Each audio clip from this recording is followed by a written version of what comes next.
perjanjian perdagangan Amerika Syarikat dengan Malaysia yang telah pun ditandatangani oleh Perdana Menteri kita Datuk Seri Anwar Ibrahim. Saya membaca ada komentar-komentar, pandangan-pandangan yang diberikan dari orang yang sangat arif dan faham tentang perundangan. Saya tidak membacanya daripada orang yang ekonomi semata-mata, sebab dalam perjanjian itu yang paling penting kita memahami tentang klausa-klausa undang-undang mengikut pemahaman yang tepat supaya kita dapat melihat mudarat dan manfaat tentang perjanjian itu. Saya sebenarnya memberikan pandangan ini bila tengok di luar sana macam-macam pandangan, maka saya mintalah kepada Datuk Seri Anwar Ibrahim sebagai seorang Perdana Menteri yang mana wataknya, kepimpinannya yang bertaraf dunia ini, supaya tunjukkan keberanian. Bagi saya tidak ada masalah, sebab seorang pemimpin yang bertaraf dunia, dia sentiasa berani dan ikhlas membawa negara ke arah yang lebih baik. Jadi saya meminta supaya Perdana Menteri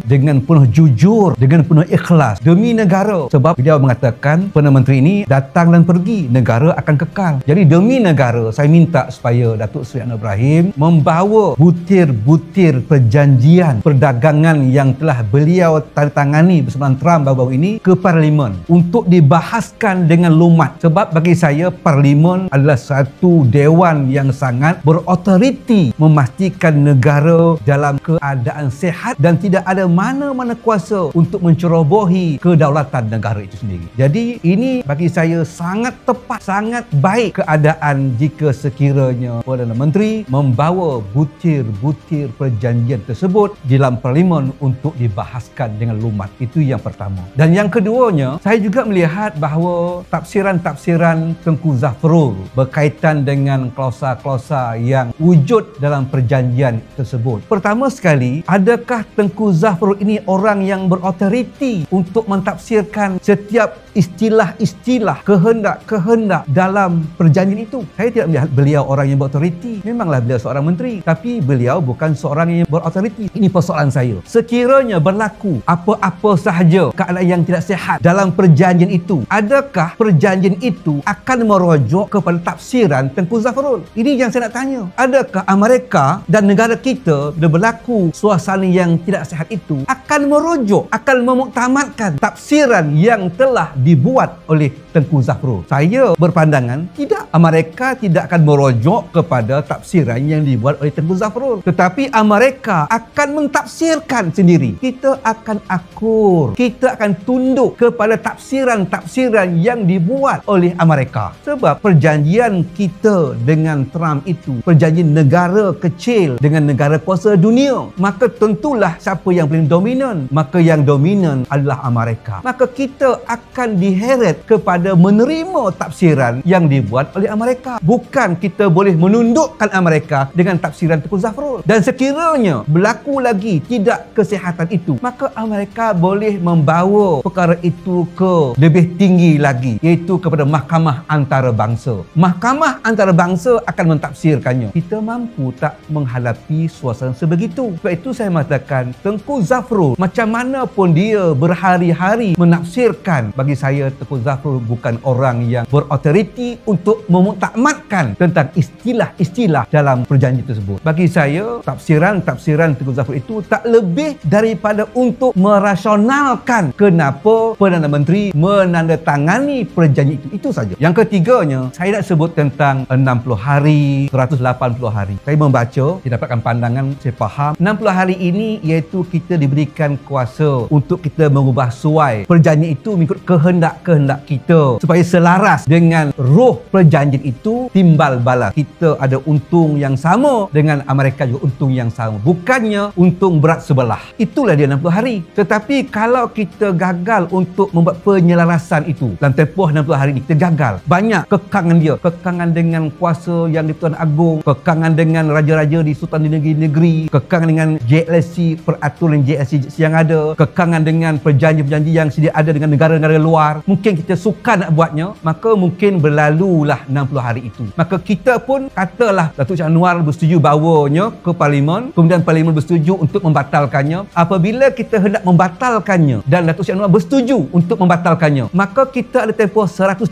hari baru dilayan, dijawab tentang pembatalan kita tersebut. Persoalan saya, tidakkah perkara-perkara yang akan berlaku dalam tempoh 180 hari ini akan mencabar kedaulatan negara kita. Seperti mana yang disebut oleh Tun Mahathir Mohamad, akan melemahkan hak kebebasan kemerdekaan negara kita. Jadi kita bimbangnya ni 180 hari, banyak masa, lama dan banyak perkara boleh berlaku. Tidakkah ia nanti akan banyak cabaran-cabaran yang akan menjurus kepada melanggar kedaulatan negara dan melemahkan kebebasan kita sebagai negara yang merdeka?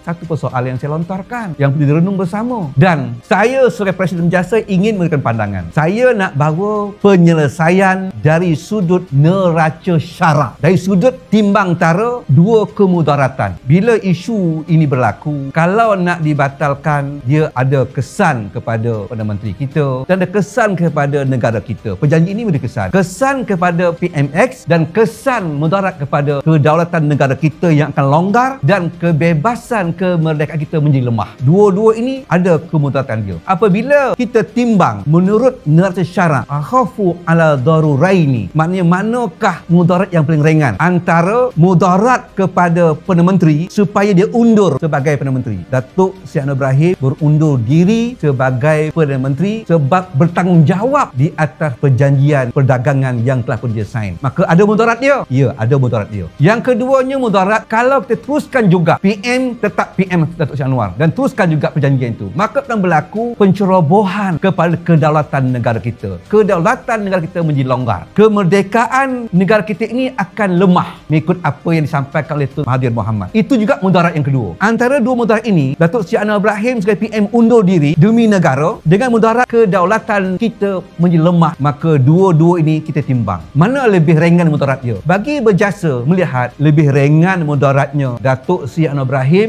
undur diri. Bertanggungjawablah di atas kesalahannya, kesilapannya mengheret negara sehingga tercabar kedaulatan negara, tercabarnya kemerdekaan negara kita ini, terancamnya dalam banyak faktor-faktor yang lain akan turut sama nanti. Maka bagi saya, kita kena mengambil mudarat yang ringan. Iaitu apa dia? Datuk Seri Anwar Ibrahim hendaklah undur diri, melepaskan jawatannya daripada Perdana Menteri supaya negara selamat. Kalau tidak, kita akan menanggung mudarat yang lebih besar lagi, negara menanggungnya. Jadi biarlah individu menanggung mudarat daripada negara menanggung mudarat. Saya mencadangkan supaya Datuk Seri Ibrahim undur diri. Inilah mudarat yang paling ringan perlu kita ambil buat masa sekarang bagi penyelesaian bahayanya negara ini dalam perjanjian perdagangan Amerika Syarikat dengan Malaysia yang ditandatangani oleh Perdana Menteri kita dengan Trump baru-baru ini. Ini pandangan Berjasa.